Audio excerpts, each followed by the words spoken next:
More money. Who doesn't need a little more money? Well, maybe not him. Whether it's finding a couple extra bucks to be able to pay down a debt, or just putting money into a savings account, or even better, finding more money to be able to invest with, coming up with a couple extra bucks at the end of every month is a great idea, but it's definitely easier said than done. Recently, I took a poll on what the toughest part of investing is, and one of the most popular answers was coming up with more money to invest with. And there are just basically two ways that you can come up with more money every single month. And this first way is a new and improved way to look at a budget. Because a lot of people just aren't very good at budgets and they can't do very well with little categories and only spending a certain amount in each little place. And as you know on this channel, I'm very big on finding what works best for you, and each individual is different. And so I think for those of you that are having a tough time with budgeting, this is going to be huge for you.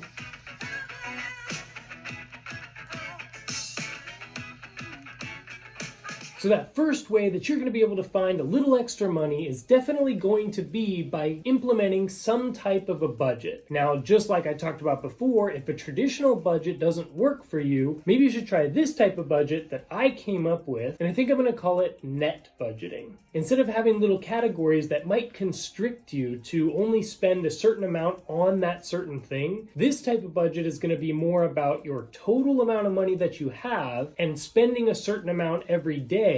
And so if you go over in spending on one day, then you have a little bit less to spend on the next day. So it kind of works on the net of positive or negative each day. Now, if that sounds somewhat confusing and I lost some of you, that makes sense. Let me explain better. So no matter what, whenever you're starting a budget, you have to start with what is your total income, because we have to use your specific numbers. Figure out how much you make in total with all incomes, including your job, any type of side hustles, lump it all together. Let's just say that you make $4,000 in the month. That's your take-home money. Next, we need to figure out what are the fixed expenses that for sure you have to pay for just to survive. And this may sound exactly like a regular budget, but just wait. So with those fixed expenses, those are going to be something like rent, utilities, insurance, a car payment, all of that stuff. Add that up. So if we make $4,000 and those fixed expenses come out to $3,200, now you have $800 left.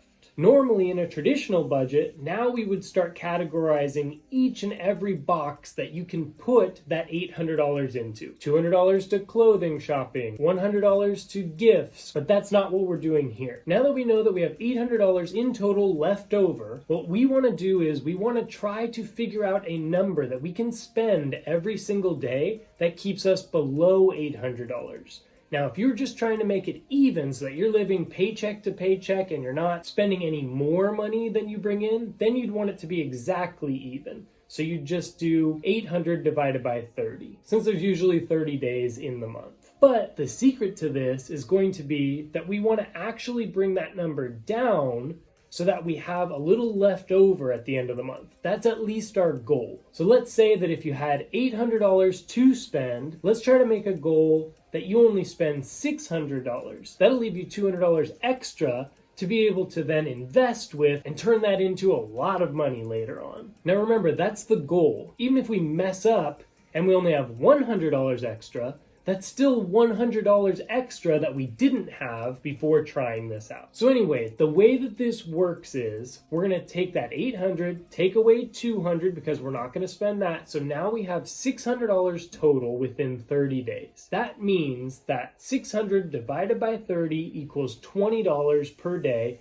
to spend on extra things. So now, instead of you worrying about big numbers or long-term things like what you have to spend within a whole month, all you have to worry about is that one day. So if you know now when you go out to your day that you have $20 total to spend, I think you're gonna live that day just a little bit different. That means that if you have a choice to go out to coffee with people at work, but you know that you also have to buy lunch, and you know that maybe you're going to have to spend money on office supplies or something that just randomly came up, now you can start to make choices like, oh, maybe I actually don't want to go for that coffee right now because I need to save that money for what's coming up later in the day. So while $20 isn't a lot to spend in the whole day, this is a good exercise on restraint. And after a couple days of figuring, wow, I can't get very much with $20, especially if I have to buy lunch or something, maybe then we take a little extra time on like a Sunday and prepare lunches for the whole week, stash them in the fridge, and then take that to work.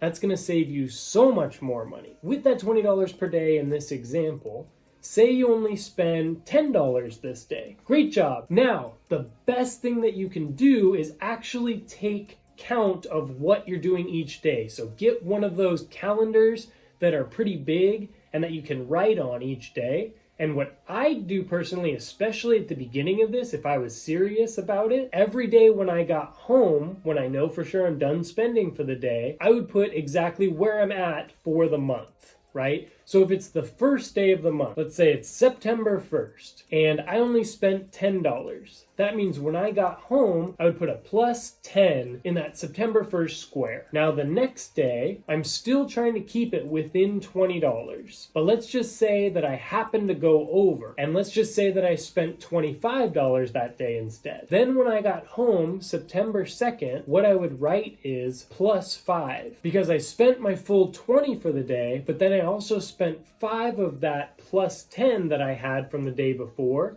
So I have to take 5 away from that 10. I'm still in the plus for right now. And so it helps me to be able to see that I'm at plus 5. If I went the other way and every day just wrote how much I spent each day, that won't really help me as much to let me know where I'm at and how I'm doing with this budget. Your goal is to be at a net zero by September 30th, but if you have a plus of something, even better, because you know that we actually have $200 on the sidelines that's just waiting for you to finish the month. Now that's key. Make sure that you do have that money just still sitting there, and then once you complete your task, once you finish the month and you're at a net zero or even a positive of some sort, then you take all of that money the next month, October 1st, and at that point, you can either pay down some more debt, or you can invest, or you can just put it in a savings account. You don't want to do that ahead of time because there could be something that comes up on September 29th that you have to pay